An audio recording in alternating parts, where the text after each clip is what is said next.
Em 1757, o Marquês de Pombal emitiu um decreto que proibia o uso de línguas indígenas em todo o território brasileiro, incluindo o Inhangatu, a principal língua falada na colônia, usada por todos, não importava a origem étnica ou social, e impôs o português como língua oficial e obrigatória. Em 1785, a coroa portuguesa, sob o reinado de Dona Maria I, editou um decreto que proibia a instalação de manufaturas na colônia, exceto aquelas voltadas para a produção de bens essenciais, como tecidos grosseiros para o vestuário de escravos. O objetivo era proteger a indústria portuguesa e evitar a concorrência com produtos manufaturados da metrópole. Sendo assim, a economia brasileira foi estruturada em torno de exportação de produtos primários, como açúcar, ouro e café, o que gerou uma dependência de produtos industrializados vindos de Portugal e, posteriormente, da Inglaterra. O Tratado de Methuen, de 1703, e outros acordos comerciais favoreciam o comércio de vinhos portugueses com tecidos ingleses, reforçando a dependência do Brasil em relação aos produtos estrangeiros. Quando a família real portuguesa chegou ao Brasil em 1808, a abertura dos portos ao comércio internacional beneficiou principalmente a Inglaterra, que continuou dominando o mercado de manufaturas. Esses dois acontecimentos históricos, a proibição da língua brasileira, o Inhangatu, e a proibição da indústria nacional, são provas de como o Brasil foi engendrado desde o seu nascimento, sem identidade linguística e sem iniciativa industrial. Será que a construção histórica do Brasil nos dá indícios da atual situação econômica e social e o seu papel no mundo? Vamos nos aprofundar um pouco mais, utilizando para isso um conceito econômico, a divisão internacional do trabalho. Como esse conceito nos ajuda a entender nosso país e como pode nos ajudar a pensar em soluções para sairmos desse atoleiro de dependência tecnológica que hoje vivemos?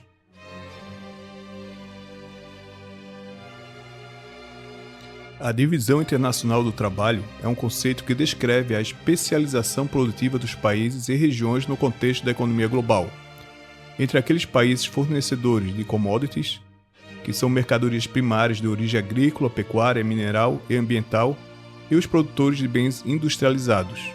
Cada nação se especializa em determinados produtos ou serviços, otimizando a produção e promovendo a troca internacional. Essa divisão é o resultado da interdependência econômica e das vantagens comparativas que diferentes países possuem. Aqui devemos observar que matéria-prima possui preço muito menor do que produto industrializado, ou seja, com tecnologia aplicada na produção. A divisão internacional do trabalho é uma relação de exploração a nível global, com países vencedores e perdedores no grande tabuleiro da geopolítica mundial. Origem da divisão internacional do trabalho. A divisão internacional do trabalho tem suas raízes na Revolução Industrial, que começou no século XVIII. Durante esse período, novas tecnologias e métodos de produção surgiram, aumentando a capacidade de produção e a demanda por bens. A partir do final do século XV, com o advento do capitalismo, as nações começaram a se especializar na extração de matérias-primas. Colônias forneciam matéria-prima e a metrópole fornecia bens manufaturados, estabelecendo um sistema de produção global que se intensificou ao longo dos séculos. Fases da divisão internacional do trabalho. Primeira fase, surgimento do capitalismo.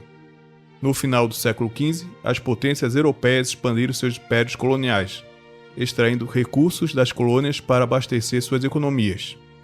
Segunda fase, descolonização. Após a Segunda Guerra Mundial, em 1945, muitos países emergentes começaram a se industrializar, mas frequentemente continuaram a depender da exportação de matérias-primas. Terceira fase, globalização. Com a globalização, as cadeias produtivas se tornaram mais complexas, permitindo que países em desenvolvimento participassem da produção industrial, embora ainda em posições subordinadas e exploradas. A divisão internacional do trabalho é crucial para entender as relações econômicas globais, pois promove a especialização. Cada país pode focar na produção onde possui vantagens comparativas. Aumenta a interdependência. Os países dependem uns dos outros para suprir suas necessidades de bens e serviços. Lembrando que a dependência é maior dos países que produzem matéria-prima e commodities. Cria desigualdades. a divisão pode levar à concentração de riqueza em países desenvolvidos, enquanto os países em desenvolvimento frequentemente permanecem como fornecedores de matérias-primas. A divisão internacional do trabalho é um fenômeno complexo que reflete as dinâmicas econômicas e sociais globais, moldando o comércio internacional e as relações entre países. Vale ressaltar, de dependência econômica para a maioria. A relação entre a divisão internacional do trabalho e a geopolítica é fundamental para entender as dinâmicas econômicas e políticas globais. A divisão internacional do trabalho refere-se à especialização das atividades produtivas entre diferentes países, onde cada nação se concentra em setores específicos, como a produção de bens primários, agricultura e mineração, por exemplo, ou industrializados, dependendo de suas vantagens comparativas e condições econômicas. Tudo isso se reflete no espaço geográfico. A divisão internacional do trabalho é um reflexo da globalização e da evolução do capitalismo. A geopolítica, por sua vez, envolve o estudo das influências geográficas nas relações internacionais e no poder político. Para mim, entender a geopolítica na relação com a divisão internacional do trabalho é obrigatório para se entender as guerras e outras formas de poder, como econômico, científico, ideológico e etc.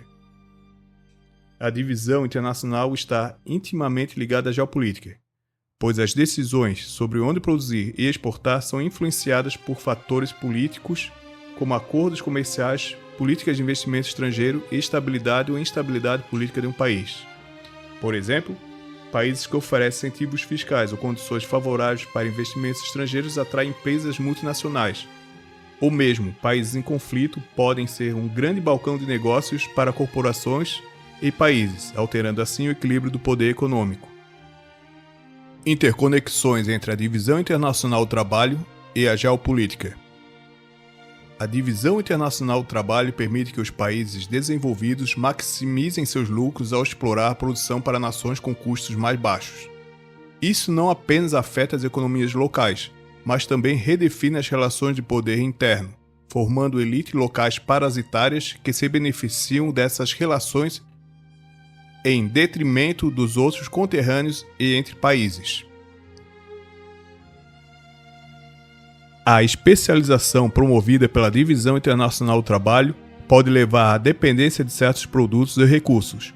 Países que dependem fortemente da exportação de matérias-primas podem se tornar vulneráveis a especulações de valor, flutuações nos preços globais e mudanças nas demandas, enquanto produtos tecnológicos raramente sofrem depreciação nos preços ou dependência de mercado. As desigualdades geradas pela divisão internacional do trabalho podem resultar em tensões geopolíticas. A competição por recursos naturais e mercados pode exacerbar conflitos entre nações, especialmente em regiões ricas em recursos, mas economicamente instáveis, como petróleo no Oriente Médio, terras férteis e carvão na Ucrânia. A globalização e a divisão internacional do trabalho têm levado à reconfiguração das economias nacionais, com muitos países emergentes tentando se industrializar para escapar da armadilha da produção primária. Isso altera não apenas suas economias, mas também suas posições geopolíticas no cenário global. Mas vamos ser realistas. Tirando a China e, em menor grau, Singapura, Malásia e Coreia do Sul, outros países nunca nem chegaram perto de virar o jogo da divisão internacional do trabalho. A divisão internacional do trabalho não apenas molda as economias dos países desenvolvidos, mas também influencia profundamente as relações geopolíticas, criando um sistema complexo onde economia e política, países ricos e países pobres, estão intrinsecamente ligados. Devido sua construção histórica, o Brasil, tradicionalmente, tem ocupado uma posição de fornecedor de produtos primários no cenário internacional. Embora tenha passado por períodos de industrialização, especialmente durante o século XX, nas últimas décadas observou-se um retorno à ênfase na exportação de commodities. Em 2022, os principais produtos exportados pelo Brasil foram minério de ferro, com 16,3% do total das exportações, soja com 15,1%, petróleo bruto com 12,2%, celulose com 3,5%, carne bovina com 3,4%.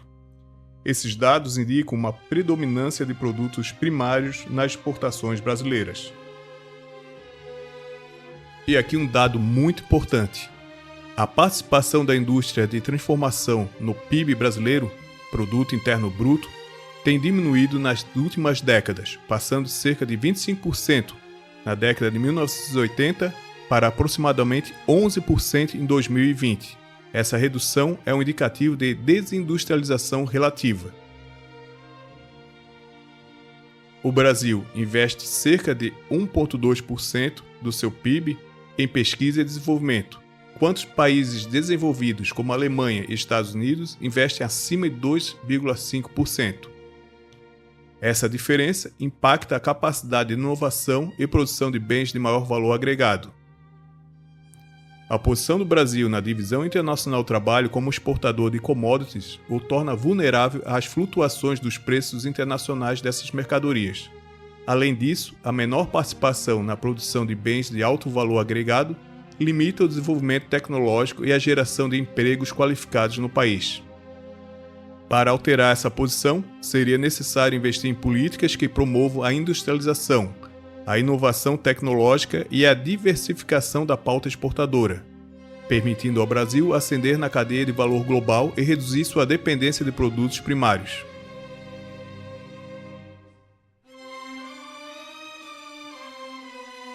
Geopoliticamente, o Brasil ocupa uma posição apenas como fornecedor global de recursos essenciais, mas precisa diversificar sua economia e investir em inovação para mudar seu papel na divisão internacional do trabalho.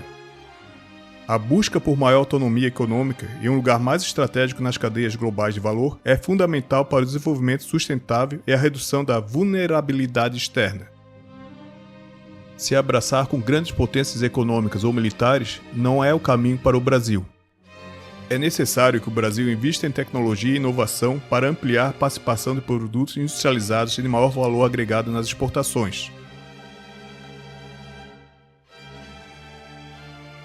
O Brasil pode liderar em biotecnologia e energias renováveis, aproveitando o potencial da Amazônia e do etanol. O Brasil pode fortalecer acordos comerciais e diversificar mercados para reduzir a dependência de poucos parceiros, como a China e os Estados Unidos. A solução óbvia para resolver a estagnação econômica brasileira e, por consequência, aumentar o poder geopolítico que o Brasil pode exercer no mundo, seria a educação, não a estatal do MEC, baseada em ideologia e controle, e sim uma educação empreendedora e inovadora, fundamentada na produção tecnológica e industrial. Mas para isso, haveria necessidade de uma reestruturação do próprio Estado brasileiro. O Executivo, o Legislativo e principalmente o Judiciário são as nossas principais barreiras para o crescimento e independência econômica. São os nossos atuais Marquês de Pombal.